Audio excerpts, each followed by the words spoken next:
WWE founder and TKO executive chairman Vince McMahon has denied the allegations made against him in a bombshell and graphic lawsuit today alleging assault and trafficking. TKO, WWE's parent company, has also issued a statement, and Vince McMahon once again is denying the claims made against him.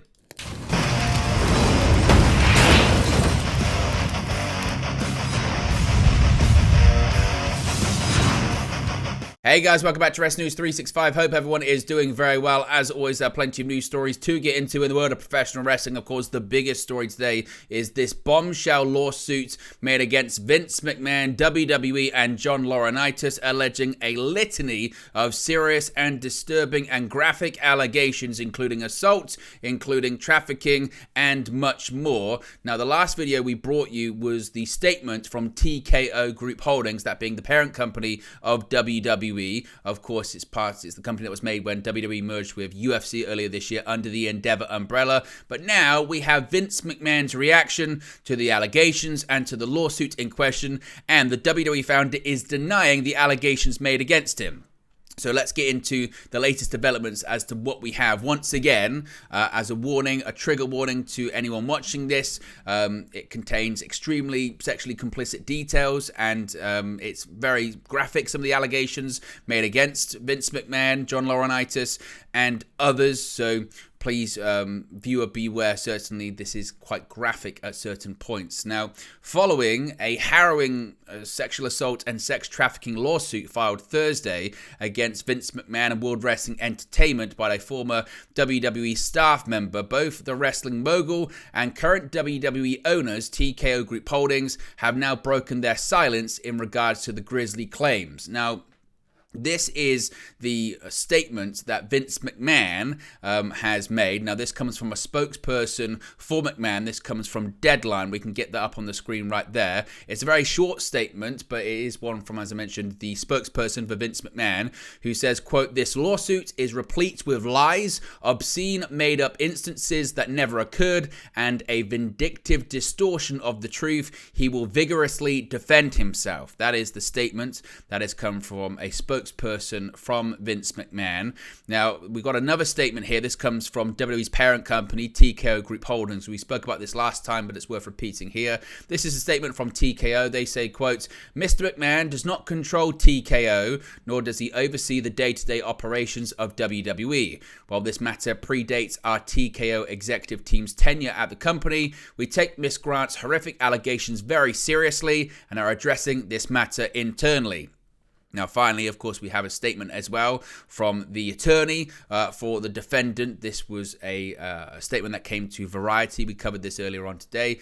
They have said, quote, "Today's complaint seeks to hold accountable two WWE executives who sexually assaulted and trafficked plaintiff Janelle Grant, as well as the organization that facilitated or turned a blind eye to the abuse and then swept it under the rug. She is an incredibly private and courageous person who has suffered deeply at the hands of Mr. McMahon and Mr. Laurinaitis. Ms. Grant hopes that her lawsuit will prevent other women from being victimized. The organization is well aware of Mr. McMahon's history of depraved behavior, and it's time that they take responsibility for the misconduct of its leadership." And when it pertains to the TKO statement, as I mentioned, where they stress that he is not in control of TKO Group Holdings, Vince McMahon, and also does not oversee day-to-day operations of WWE, the statement makes no mention of whether Vince McMahon will retain his role at TKO. As I mentioned, a merger of WWE and UFC, TKO is controlled by Endeavor Group, with Ari Emanuel as the CEO and Mark Shapiro the president of the combined organization. So once again, we'll have to wait and see what happens when it comes to that. As for the relationship between Ari Emanuel and Vince McMahon, in Ari Emanuel's WME capacity, Ari Emanuel also serves as Vince McMahon's agent. Once again, there's been no clarification as to the response internally from TKO Group Holdings, what it's going to mean for McMahon's position there as executive chairman of the board. Once we get any more details about that, of course, we'll let you know. But just to kind of broad strokes this story once again, I would recommend going to check out the video we did earlier on today. We actually read through the initial story that was broken by the Wall Street Journal, which kind of went through the lawsuit in question. I would recommend going to read the suit. It's about 6-7 pages long, but it has plenty of details. They're pretty graphic. There's also alleged messages from Vince McMahon and others in the lawsuit as well, but it does give you a much wider picture of what is being alleged here of Vince McMahon.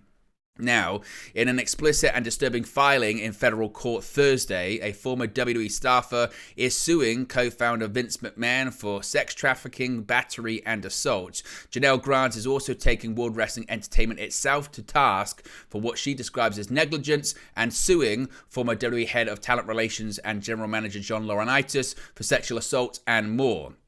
Now, with a document full of alleged vile behavior and violence on the part of already much accused McMahon and others at WWE, Grant details a relationship filled with what is being described as cringy sexual innuendo from the first time the then unemployed and family loss grieving woman met now TKO Group Holdings boss McMahon in March of 2019. According to the lawsuit, that relationship soon turned overtly, vehemently sexual as a clear condition of her employment, and soon after that turned vicious and ugly, very, very ugly to say the least.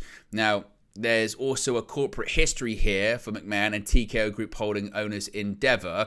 As I mentioned, if you don't really know the story involved in all of this, he was pushed out by then board as WWE President and CEO in 2022 amid sexual abuse and harassment allegations in an ensuing investigation. McMahon then returned with a newly installed board at the beginning of last year, and soon afterwards unveiled a self-described strategic review process, i.e. a sale of the company.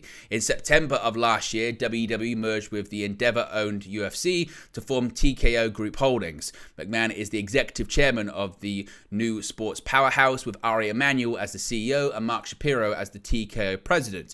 It's been a big week for WWE and TKO, of course. On January 23rd, Netflix revealed a 10-year, $5 billion deal with TKO for the streamer to become the new home for WWE's Monday Night Raw, as well as other programs for the company in a big worldwide international agreement. Shaking up linear and streaming platforms, the big move into the ring and live sports for the Ted Sarandos co-CEO'd company came one day before Netflix's latest earnings report, which saw big subscriber boosts and subsequent big stock surges as well. In addition to that too, we also heard that Dwayne "The Rock" Johnson was going to be added to the TKO board of directors. Now there's going to be 13 directors on that board as well.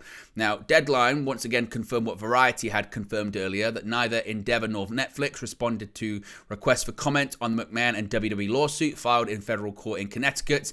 If and when they do, of course, we'll do another video as well. Some have pointed out that Emanuel has been quick to rightfully condemn the egregious transgressions of the likes of Mel Gibson and Kanye West in the past, and the silence so far from Endeavor is similar to what was seen, or rather not seen and heard, in early 2022 when footage emerged of UFC boss Dana White hitting his wife on a New Year's Eve event. Now, White remains the UFC president and sits beneath McMahon and Emanuel in the present TKO pecking order, although some could argue that they're not completely similar situations, but some are saying that it's going to be interesting to see how Endeavor and specifically Emanuel respond to this, although we have already seen this statement from TKO, so it might be part of it as well.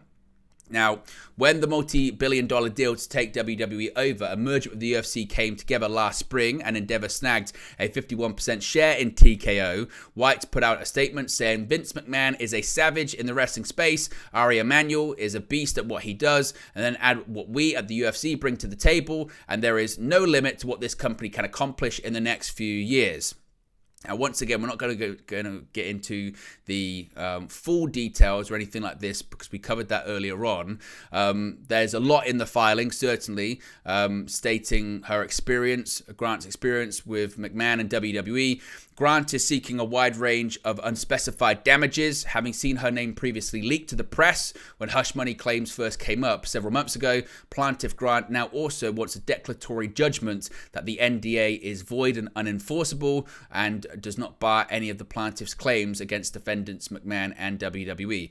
Now, when it comes to John Laurinaitis, for the record, John Laurinaitis left WWE in 2022 under the cloud of these accusations. Obviously, McMahon also retired back in July of 2022, but returned last year. So that's the latest developments from this story. Clearly, it's going to be an ever-evolving and developing story. We now have statements from TKO and from Vince McMahon, or certainly a spokesperson of the TKO executive chairman. If we get any more details, of course, we'll keep you updated as quickly as we can. Be sure to smash a like button. Be sure to subscribe, bottom right-hand corner, and I'll speak to you again very, very soon. Hey guys, thank you for watching, listening, streaming, or however you come across this video today. Be sure to click on the video on the right there to watch our next video, or click the bottom there to subscribe, or the bottom right hand corner. Thank you very much, and I'll speak to you again very soon.